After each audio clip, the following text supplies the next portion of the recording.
जब अति धर्म ग्लानि के समय परमात्मा पिता सृष्टि पर अवतरित होकर सबसे पहले वो कहते हैं, तुम अपने आप को पहचानो, तुम शरीर नहीं तुम आत्मा हो, तुम शरीर नहीं तुम आत्मा हो, तुम शरीर नहीं आत्मा हो, तुम विनाशी नहीं अजर अमर अविनाशी हो, तुम विनाशी नहीं अजर अमर अविनाशी हो, तुम इस संसार के रहने वाले नहीं, परंतु ये संसार तो तुम्हारा कार्य क्षेत्र है, मुसाफिर खाना है, लेकिन तुम सभी उस दुनिया के रहने वाले हो जहां से सृष्टि पर आए थे अभिनय करने के लिए। अर्थात वो दुनिया है 5 तत्वों से परे, जिसे ब्रह्मलोक कहते हैं, शांति धाम, निर्वाण धाम कहते हैं। तुम सभी आत्माएं आपस में भाई भाई हो। जाति धर्म तो मनुष्य ने बनाए हैं, लेकिन एक ही स्वधर्म आप सभी का है, वो है शांति और पवित्रता।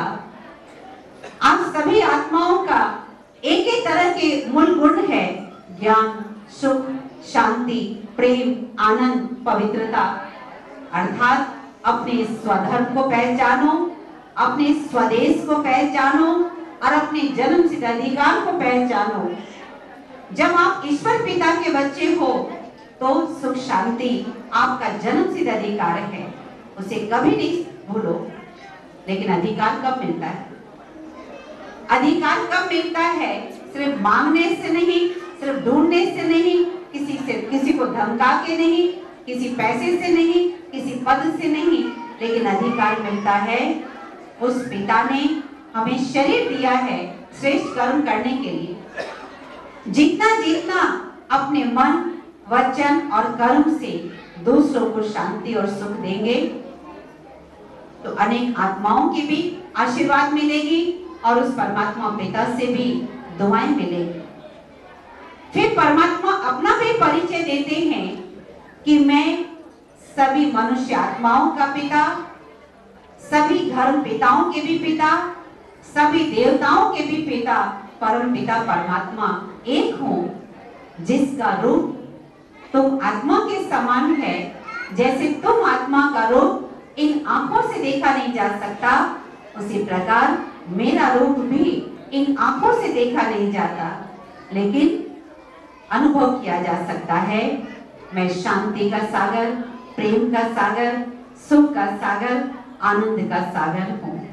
और अति धर्म ग्लानि के समय आकर तुम मनुष्य आत्माओं को फिर से जितनी पावन बनकर तुम अपने घर परम धाम से आई थी, उतनी पावन तुम्हें बनाकर फिर वापस ले जाने आया हूँ।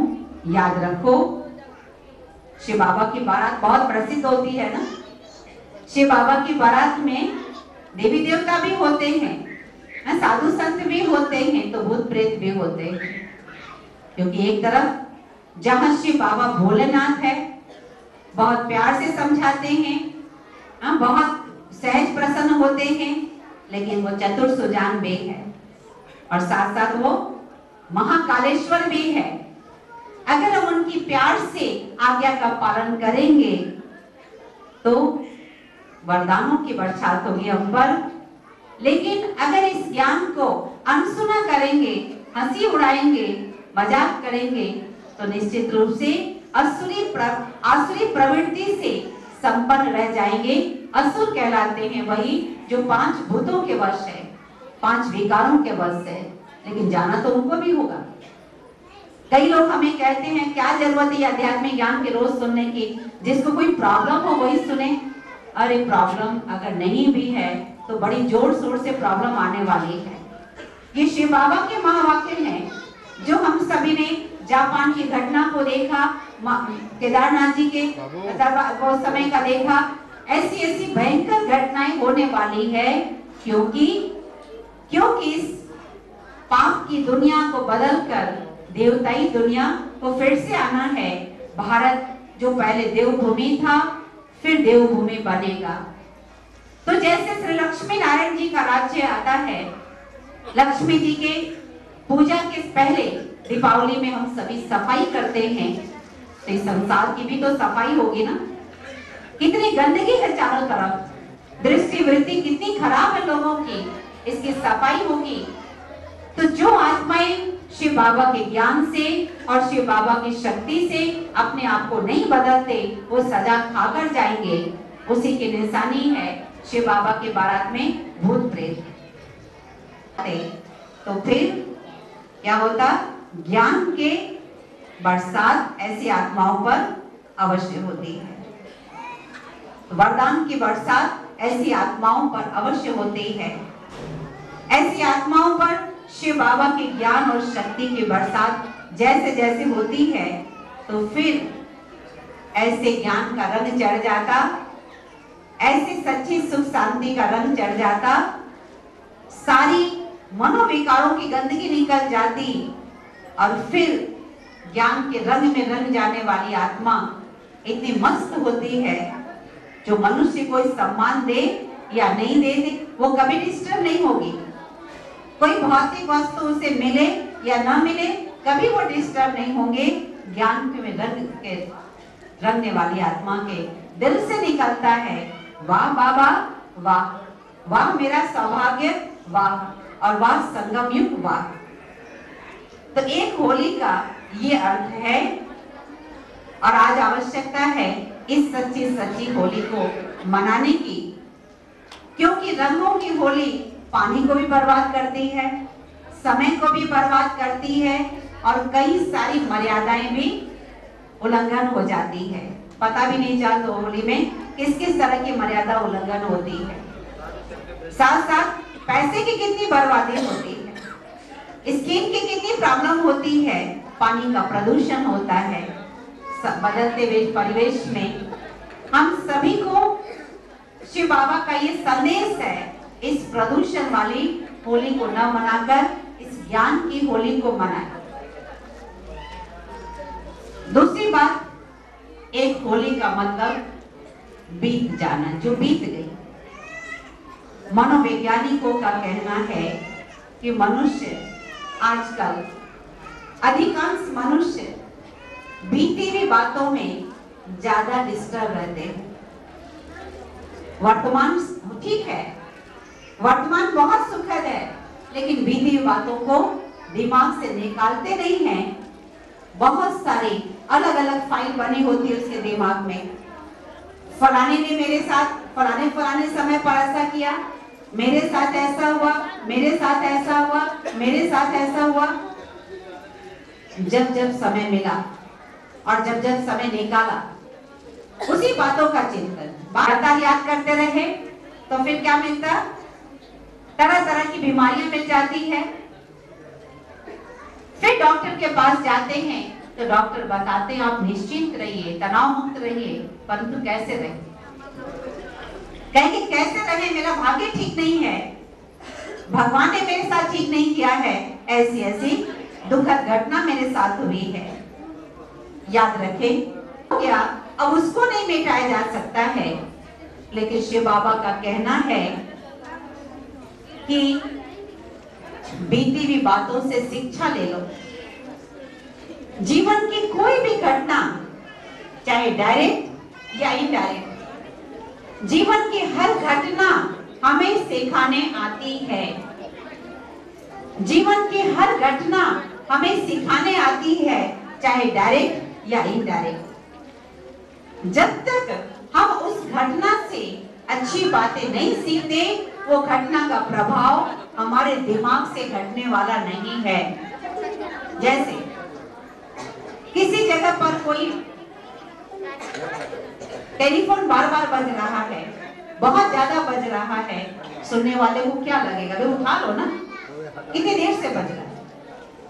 पोस्टमैन बार बार आके लौट रहा है, क्यों, किसी ने पोस्ट रिसीव नहीं किया है। तो उसी तरह से हमें वो घटना जीवन में कुछ सिखाने आई थी। जीवन एक लंबी यात्रा है, उस यात्रा में बहुत कुछ चाहिए, बहुत सारे गुण चाहिए, बहुत सारी शक्तियां चाहिए, बहुत कुछ चाहिए। लेकिन हम बचपन से तो लेके चले नहीं, बचपन से तो हमें बहुत कुछ किसी ने सिखाया नहीं। तो सिखाने के लिए हमारे चारों तरफ, चाहे हमारे छोटे हैं, चाहे हमारे बड़े हैं, चाहे बराबर वाले हैं, चाहे प्रकृति के 5 तत्व है, चाहे पेड़ पौधे हैं और चाहे जीव जंतु है, हर एक हमें कुछ न कुछ सिखाते हैं और साथ साथ जीवन की जितनी भी घटनाएं हैं वो भी हमें कुछ सिखाती है। लेकिन आज आध्यात्मिक ज्ञान के अभाव में हम अपनी स्थिति के जिम्मेवार किसी साधन, किसी वस्तु और किसी घटना को बताते हैं, भगवान को बताते हैं और इसलिए संसार में मनुष्य के जीवन से खुशियां कोसों दूर होती जा रही है। अतः शिव बाबा का यही कहना है कि बच्चे, पास्ट इज पास्ट, बीती हुई बातों को भूलो, उससे शिक्षा लो।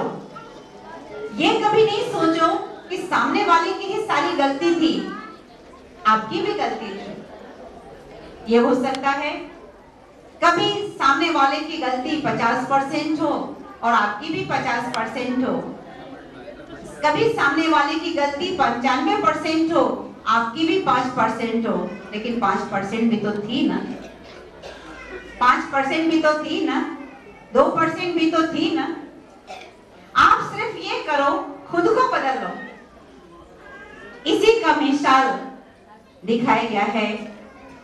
गोवर्धन पर्वत भगवान ने उठाया, लेकिन सहयोग की अंगुली सबने दी, तब पाप भ्रष्टाचार मिटा। आज अज्ञानतावश व्यक्ति इंतजार करता है, ये साधन मुझे मिल जाए तो मेरा जीवन बड़ा खुशहाल हो, ये धन मुझे मिल जाए, ये वस्तु मुझे मिल जाए, वो व्यक्ति चेंज हो जाए तो मेरा जीवन खुशहाल हो। लेकिन इस इंतजार में और सभी के अंदर नकारात्मक परिवर्तन आते जाते हैं, कोई किसी से कम नहीं दिखाई पड़ रहा है। ऐसे समय में सभी का ध्यान उस पिता परमात्मा की ओर जा रहा है कि भगवान, अब आपसे ये संभव है, ये अव्यवस्था वाली सृष्टि का परिवर्तन, तो ये कैसे होगा? वास्तव में शिव बाबा आकर हम सभी को ये कह रहे हैं कि बच्चे, तुमने मुझे अनेक जन्मों से पुकारा है, मैं आया हूं। सिर्फ तुम ये करो, इस बात का मुझे सहयोग दो, केवल गोवर्धन पर्वत को उठाने में एक अंगुली का सहयोग दो। और वो एक अंगुली कौन सी वो एक अंगुली?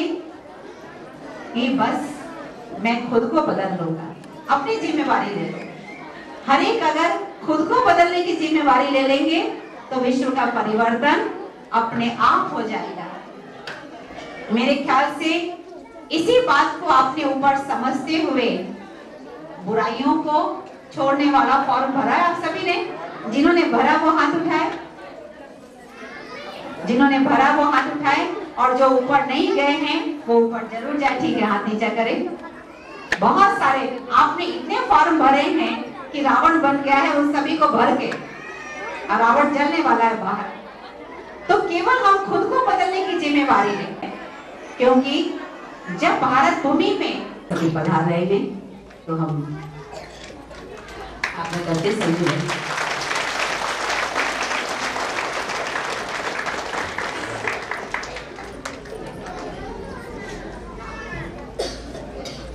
ओम शांति। अभी हम सभी के सामने जिसका इंतजार था वो पहुंच गए हमारे एमडी साहब। तो अभी हम हमारे जो जादूगोड़ा के भी भाई बहने आए हैं, उनसे भी अनुरोध है कि हम सभी